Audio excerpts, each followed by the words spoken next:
There we go. I think that's right. Okay, so when I was asked to participate in this panel, I thought it was really exciting, and that I was being asked to represent the librarian opinion, or the librarian position on MOOCs. And as I got into putting together these slides, I realized the incredible pressure that puts on me to represent the librarian outlook on MOOCs. And there's a fair number of other librarians in the audience, so I'm going to start out by saying that this is really very much about my experience and the Stanford experience in interacting with MOOCs. And from all of the reading I've done and the discussions I've had, I've learned that the experience and discussion and the way these things work is varying dramatically.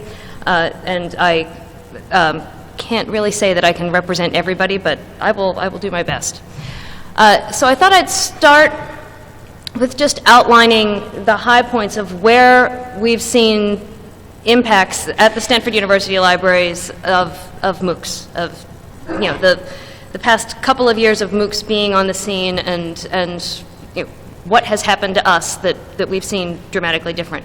A lot of the discussion has been around copyright. It's about access to licensed resources, certainly discussion on campus generally, but in the libraries also about faculty use of material, and that's just not campus, that's not just licensed resources, that's about the creation of pedagogical materials. It's been really interesting to watch the discussion and develop a more specific understanding of how copyright on campus-created materials is managed and understood. And that all gets to the ownership piece. The Stanford University Libraries maintains a learning management system for campus. It's the largest of several learning management systems on campus. Stanford likes to pride itself as being entrepreneurial, and so there are learning management systems all over the place. But we run the largest one. It's called Coursework.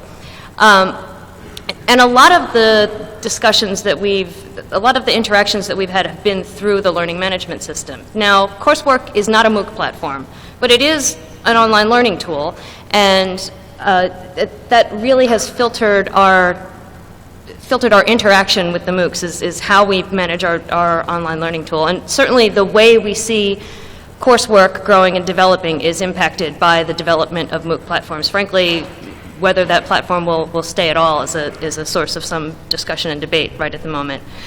But having coursework in our remit has really let us see the growth of the flipped classroom. Separate and apart from whether it is a massive and open flipped classroom, that concept of the flipped classroom that you can manage through an online management system has clearly become much more popular as a pedagogical tool. We do video and media support. There's high demand for video and media support in light of the heavy amount of work that has to go into getting a MOOC up online. And where we're really seeing some interesting discussion is around training. We're already seeing MOOCs used for training for staff. Our staff are taking MOOC courses and coming back and presenting to the rest of the library staff about what they've learned in these MOOC courses. And we haven't actually started producing any MOOCs within the library yet, but it's something we're beginning to talk about and debate.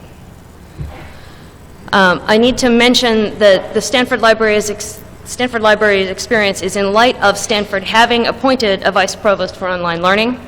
And I listed the mission statement of the Vice Provost for Online Learning up there because I think it's meaningful.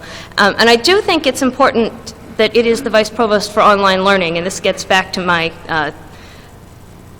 my interaction with our work with the course management system. The massive and particularly the open piece of MOOCs are really an interesting.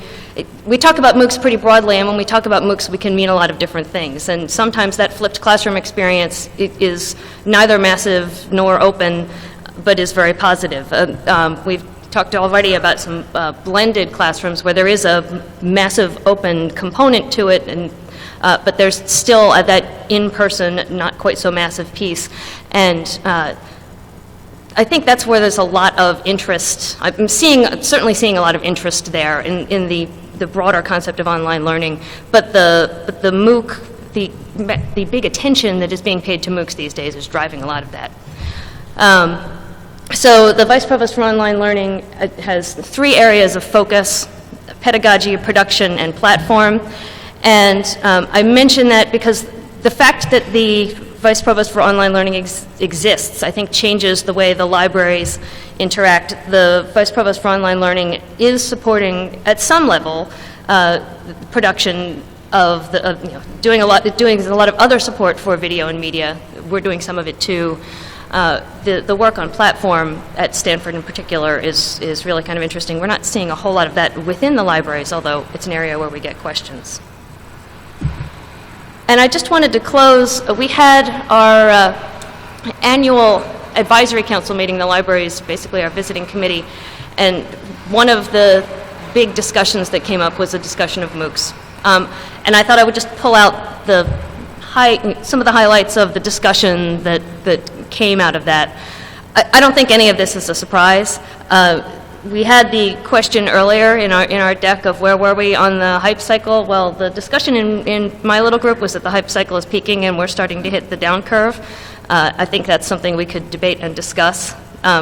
We've already talked about the business model. There's a lot of confusion about the business model and where that's going.